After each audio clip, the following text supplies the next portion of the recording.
the President, or rather the Secretary of Budget and Management, to make sure that what comes out of Congress is still with the priority or the budget that is consistent with the priorities of the government.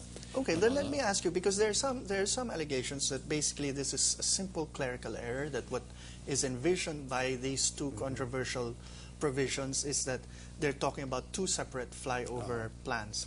Now, in the first place, looking at those two controversial items, is this normally the way it's done, the way they were described? And second of all, you were pointing out that they're not exactly adjacent to each other on the page. Correct. There are conflicting statements within the Executive Department. The Department of Public Works officials claim that there are indeed two separate projects. The Secretary of Budget, on the other hand, in the Senate hearing said that they are one and the same, but they are not releasing money for the second project. Okay, so on the face of it, it's actually the same. Okay, which brings up two interesting questions before we go to a question from the floor, which is, the first one is, who carries more weight when they speak for the palace in this regard? Is it the DBM secretary or the other secretaries? No, it is the DBM secretary, because he is the alter ego of the president on budgetary matters. Right. So when the DBM secretary said it's the same thing, right, that's the definitive word. The second is, okay, he says it's the same thing and they're not going to release the money that was listed twice. What happens to that money? Because it's in the budget. Technically, the second appropriation has not been vetoed. Yes. Which means that at some point in the future, it could be used. And the appropriation has a lifetime of 2 years. So it could actually be released in 2010. So that's the other aspect of this. So that money will actually be sort of be there in reserve for any other purpose that the President sees fit. Now, we have a question from the floor. Right. Rafael here has a question. Yes, I was just wondering, when they meet to the bicameral committee, why is it closed door in the first place? Because I remember you teaching me in class one time they used the foreign practice of 4 eyes only. So doesn't that leave them a great amount of secrecy, and they can hide the items between large amounts of pages? So I don't get the practicality of that practice. Well, indeed, that what is called third chamber is very powerful, because as you know, there are no minutes, and anything goes. The ideal situation is that committee should only work on disagreeing provisions. That should be the mandate of the conference committee. There's a House version, there's a Senate version, and they look at the disagreeing provisions and focus. Iron those out. But as I said, practice is that anything goes in that committee, and it's there are no minutes. It's held in 5-star hotels or some offices somewhere, and it is out of the public eye.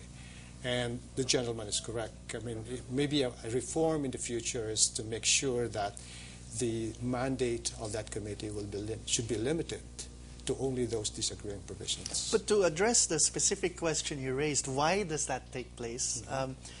The answer most legislators give is tradition, but then we have to ask why that tradition exists. There's a purpose. If you're discussing the budget in that big hall, it's very transparent. Everybody knows what's going on.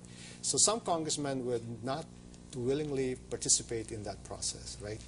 And then the senators the same, and so they would sneak in all their favorite or pet projects in the conference committee, out of the public eye. Well, so that's it makes for political convenience and flexibility, which all politicians enjoy, because after all, it's about horse trading. So that's where the horse trading takes place, because it's not under public scrutiny. But that's within the second phase of the budget process, authorization. Again, when that bill goes to the president, she has actually the power to cross out specific items which are not consistent with her program. So there's a check. So even if there was an honest mistake in that they only really wanted to build one flyover and then somehow it got mentioned twice, there were many opportunities to catch this error. both in terms of the two chambers of Congress and in terms of the executive before it was signed. Absolutely. But what you were also saying is that since it's there, the regardless of the intentions or whether it was inadvertently put there, you do have 200 million pesos for something. Additional, yes. So either the DBM did not do its job, in other words, missed it altogether, so there's an oversight, or they saw it, but they decided not to. To let it slip. Because I remember when we were, we did our show on the budget and they showed us the president's veto message. It was quite thick because it's precisely line by line. Correct. And so you do assume, is it correct to assume that precisely since it's line by line, any line left alone has the approval of the palace? Yeah, Carlos texted this comment, I guess, in. We have our own bridge to nowhere in Bohol. Well, Carlos, if you have a picture of that, put it up on our blog or email it to us. We'd like to see it. That might be a whole show in itself. Now, Professor, you were mentioning earlier that the question here is what future reforms we could put in place. Now, as someone who's been in the academy and also in the executive department, the problem here is that there are now speeches being made in the Senate, and there are senators killing each other verbally over this. But what will it all achieve? Because as you pointed out, it will not take out that 200 million pesos. If you could further explain why the lifetime of that amount is 2 years when a General Appropriation Act is for 1 year. Well, this is with respect to capital projects. They know that the process of implementing a capital project like a bridge or a flyover is pretty long, right?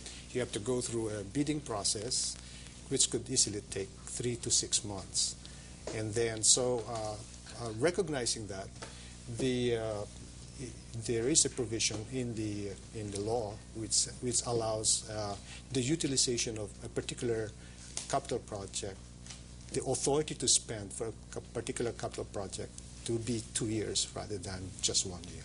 Okay, in other so words, if that money is not spent within a year, it could spill over to the following year. Okay, but if it was never meant to be spent at all, then it falls within the president's power to realign.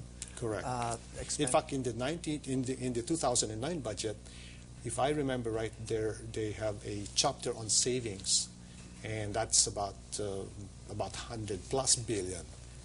And what that means is they just put a negative or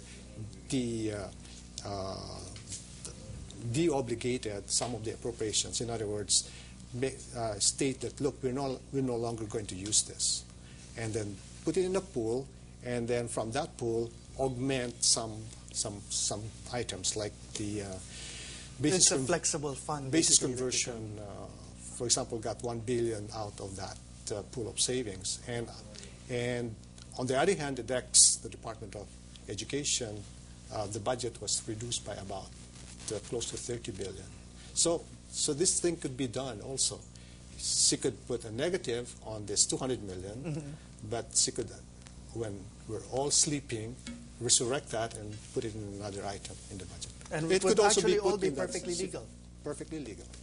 Now, as there were other accusations made by Senator Lacson in his speech. One was that he said there was one listing for personnel expenses for one department of agrarian reform, if I'm correct, but it was essentially duplicated by another practically equal provision for personnel expenses. Now, is this his being careless about reading it, or are we talking about two? I think what happened there is in the regular DAR budget allocation for personal services. So these are the regular staff, okay?